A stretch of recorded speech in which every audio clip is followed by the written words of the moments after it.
Yo, what's going on, guys? It's your boy Psycho, and I've got another Fear the Walking Dead review for you all today. And this one is going to be a review of Season 2, Episode 5, titled Captive. Now, right before I get into the review, I just want to say Happy Mother's Day to all of the mothers out there. If you're viewing this video and you're a mother, Happy Mother's Day to you all. I just want to say that every one of you all are appreciated. Hopefully your children said that to you as well. But I just wanted to get that out of the way and make sure I said that to all of the mothers out there. Now, right off the bat, I just want to state that I really enjoyed this episode. I know there wasn't a lot of action until the very end, but I felt like the dialogue was not forced at all. It didn't feel forced like it did in the premiere of this season, and it was actually dialogue that I really enjoyed hearing and listening to because there was a lot of character development that came from that.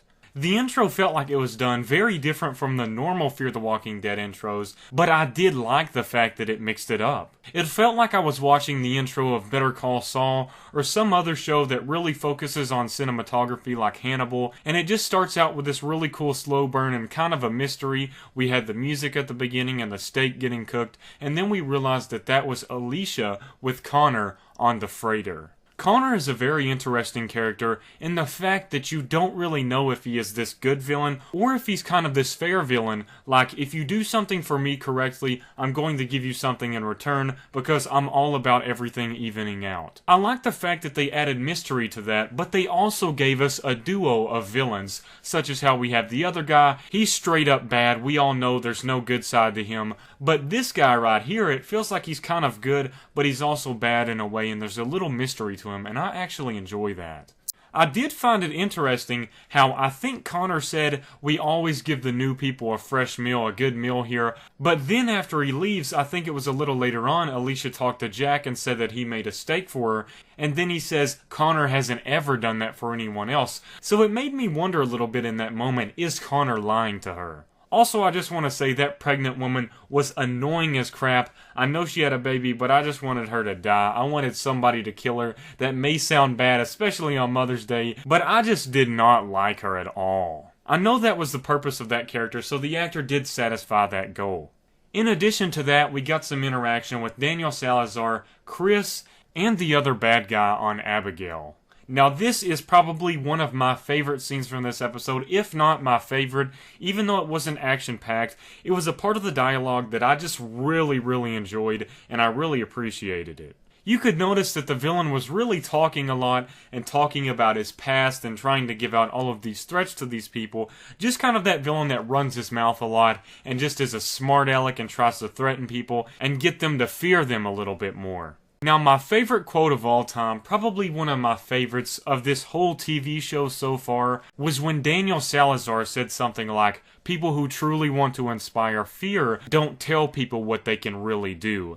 And that is just one of the things that I've been thinking about, because a person that runs their mouth is most likely not going to be able to back it up. Now, some can, but usually the people that are quieter about things, they can really back up what they're not talking about. It's kind of one of those hold your cards close to your chest type of things, and then you can play it out later when it's really needed. So I just really love that quote because there was a lot of impact behind it, and it showed what character Daniel Salazar really is. He doesn't talk about what he can do, but we all know he has that spectacular skill set of survival.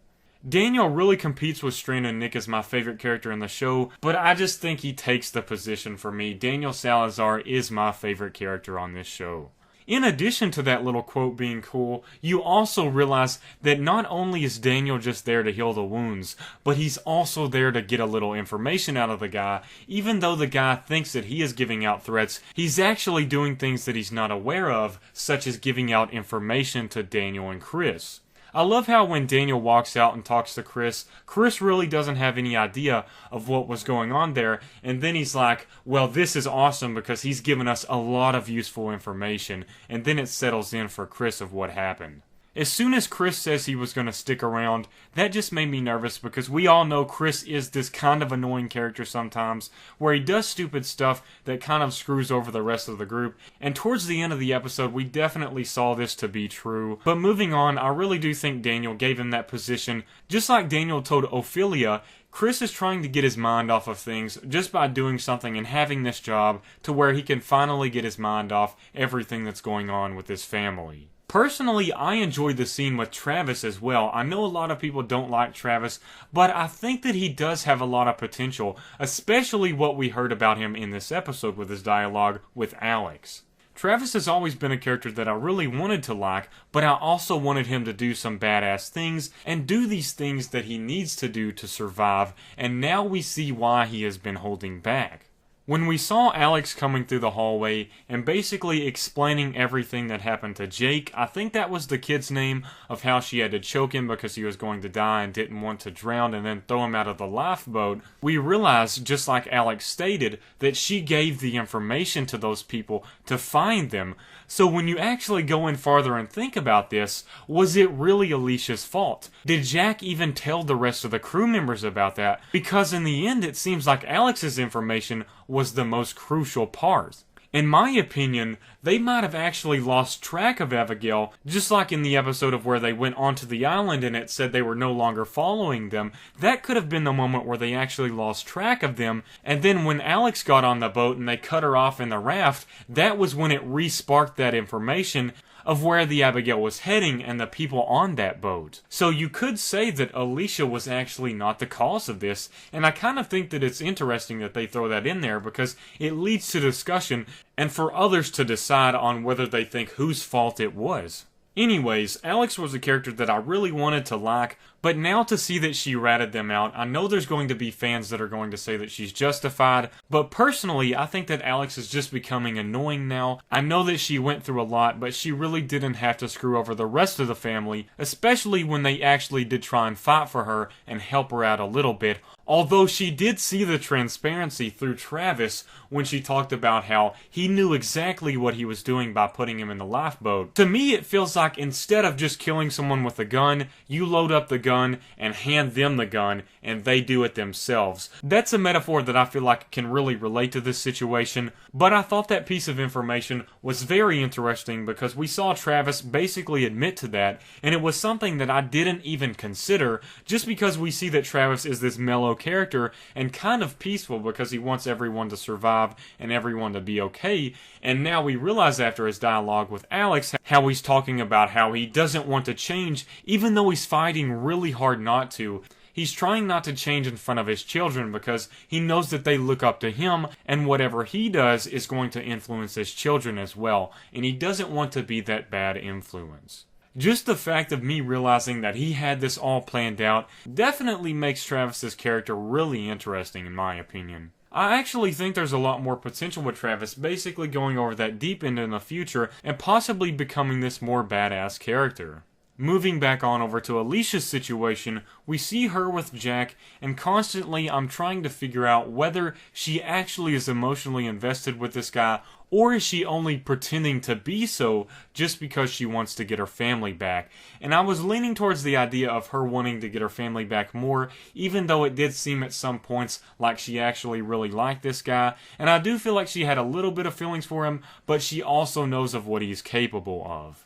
It was definitely intriguing to see how they picked out the boats on the sonar, where Jack's just saying, this is nature, you pick one to live, you pick one to die, you don't know who's on the boat, but you've got to make the choice. And the idea of that is just really cool in my opinion. It's just the unknown of what could be if you had picked the other boat, because you don't know what's on that boat, but you know what's on the one that's going to be attacked. The moment where Alicia grabs Jack's knife is really the moment where I think a lot of fans realized that she is kind of manipulating this character, and I was just thinking, finally Alicia is making the right moves here. She's not getting attached and she knows what she needs to do, so that was definitely cool to see her character taking that larger step.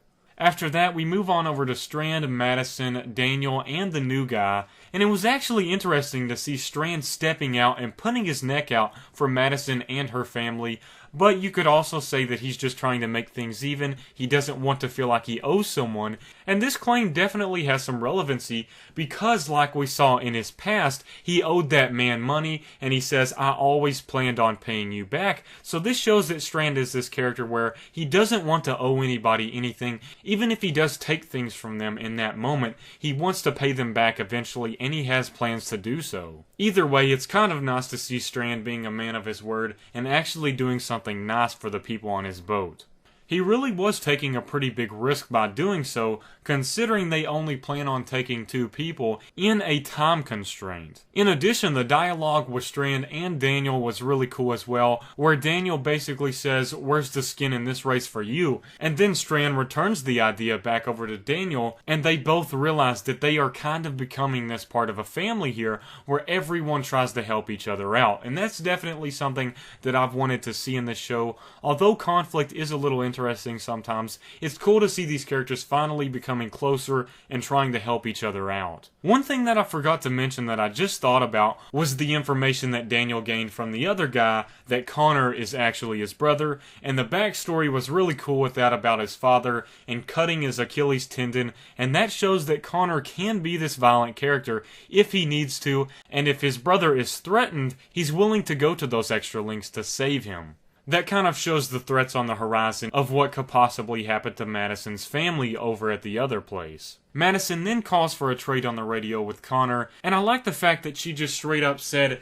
those 2 people, Reed or whoever they were, we had to kill them because they didn't honor their words. And we can see that Connor is this kind of person that does honor his words in a certain way here, although he does break them sometimes. You can kind of see he's this even balanced character. I think Madison making that move and making that statement was important because if she said those people had been alive, Connor could have said, well, let me talk to them and make sure they're okay, and then that would have just screwed the trust up there. We move back on over to the villain, just talking all of this crap to Chris, and he's talking about his mother and putting the puzzle pieces together and trying to get under Chris's skin, and I did enjoy this because it's kind of this tension-filled scene where you think, don't screw this up, Chris, just listen to Daniel, but the dialogue with the villain is interesting as well. I think that was Jesse McCartney, the singer, and I just want to say that his character, that actor did a fantastic job as this character.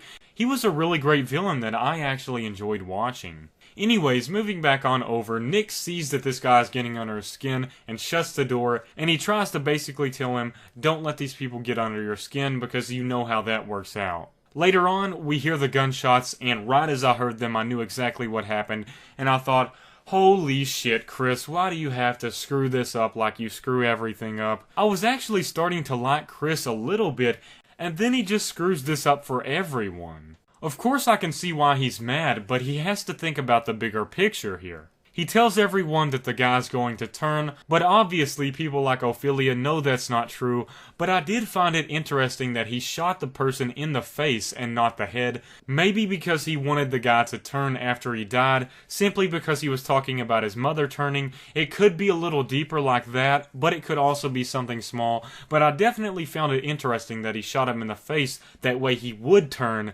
just to make it even more ruthless. This makes 2 people that Chris has killed, one out of mercy killing and one out of vengeance. So do we have a future Carol on the horizon here? Anyways, it was interesting seeing these characters improvise and see how they're going to come about this situation given their bad hand they have been dealt. I love how Daniel, just a smart thinker and also the person that knows how to play his cards perfectly, he comes up in there, he sees the guy turn into a walker, and then he stabs him against the wall and tells all of them to wait just so he can think about what they can do with him. We then see the tactic of putting the bag over the walker's head, and I just love this. It's really one of those parts of improvising that I really enjoy in the show. I really like it when the characters make smart moves and you think, oh well, that's a good idea or that's a good plan. So it's nice to see these characters making these really intelligent moves to save their people. Moving back on over to Connor, Travis, and Alicia, we see that Alicia has persuaded Jack to go and rescue Travis. They also realize that Abigail is coming in early, so Alicia runs off from Jack and goes to find Travis. She realizes he's not there, and Connor has taken Travis and them up to the top to trade him. And then that's the point that kind of makes you think, well, is Connor really this even guy? Because he's still keeping Alicia. The trade-off scene was really cool and something that I really enjoyed from this episode. It was interesting to see this tension happening where you think, oh, is he going to notice this person as a walker before Madison is going to get the trade-off? So it's this little tension-filled moment where you're thinking, oh no, this could go very wrong or it could work out very well. So we see the trade-off happen, Travis gets over there, Connor lifts up the bag over the head, and then he realizes that his brother has turned into a walker.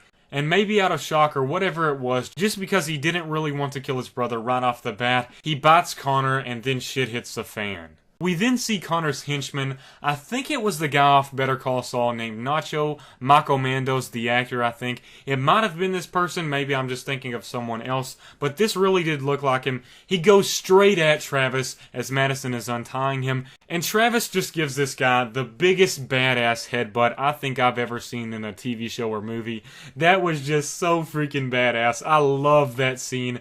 That was just absolutely epic in my opinion. And it was just so awesome seeing Travis go into this badass mode and go straight off the wall onto this guy. They duke it out a little bit as Alicia's trying to get off that boat. She gets a little interaction with Jack on the freighter, and she slides off the boat as Madison and them travel over to her, and she gets in the lifeboat. They let all of that unfold and get back on Abigail. One thing that I did think about a little bit though was the little trade-off scene they had. You would think that Connor and his men would have some type of firepower where they could go out there and if something went wrong, they would have guns to protect them. So I kind of wondered why they were fighting hand-to-hand combat when you know after all of these ships and boats that they have raided, they have to have some source of ammo and firepower. Although it's just one of those small things, it's something that I think about and it makes me wonder a little bit. Overall, this was an episode that I absolutely enjoyed so much, almost as much as the normal Walking Dead episodes. I feel like the characters are finally earning their places. The dialogue wasn't forced and it was used to develop their character even more. Even the moment with Daniel Salazar where he's putting the bag over the walker's head, I think the voice talking about giving the gun to Daniel was back in Mexico where he was first introduced to the idea of getting in the army and torturing people. And I think that's kind of haunting him a little bit, because those scenes with that villain is bringing those ideas and memories back up to the surface. It's simple things like that, even with Strand and everyone else getting development, it all shows that these characters are coming together and becoming a family, and also developing like Travis. I think Travis got a lot of development in this episode. He's starting to realize that he is becoming this person, and you can't really come back from that. I'm also kind of wondering about Connor, whether maybe they're going to chop his arm off. I'm not sure if they know about that strategy yet, but if they decide to do so, I definitely think that would be interesting to have a one-armed villain come back in which some basic fans aren't really expecting anything like that to happen. And I'm also wondering about Jack. He's realized that Alicia has betrayed him, and he might go off the deep end and try and get them back for what they've done. He's definitely going to feel betrayed, and I don't think it's over with him yet. Anyways, this is just my review and thoughts about the episode. I definitely think this show is improving for the better. It's honestly nice to see this show improving and the characters growing to where we're liking them a lot more. They're doing a pretty great job on developing this season so far, and they just keep taking it a step further up higher and higher, further representing the overall progressing quality of this show. Anyways, these are just my thoughts and opinions. Make sure to leave yours down below. What did you guys think about this episode? Did you enjoy the villains? Did you enjoy Travis and all of the other characters' growth? Everything along the lines of that. Just make sure to let me know down in the comments below. I always love interacting and hearing what you all have to say. Also, please make sure to leave a like on this video to show some support for more Fear the Walking Dead and Walking Dead videos in the future. It helps out an absolute ton. As always, thanks for watching, guys. Peace out.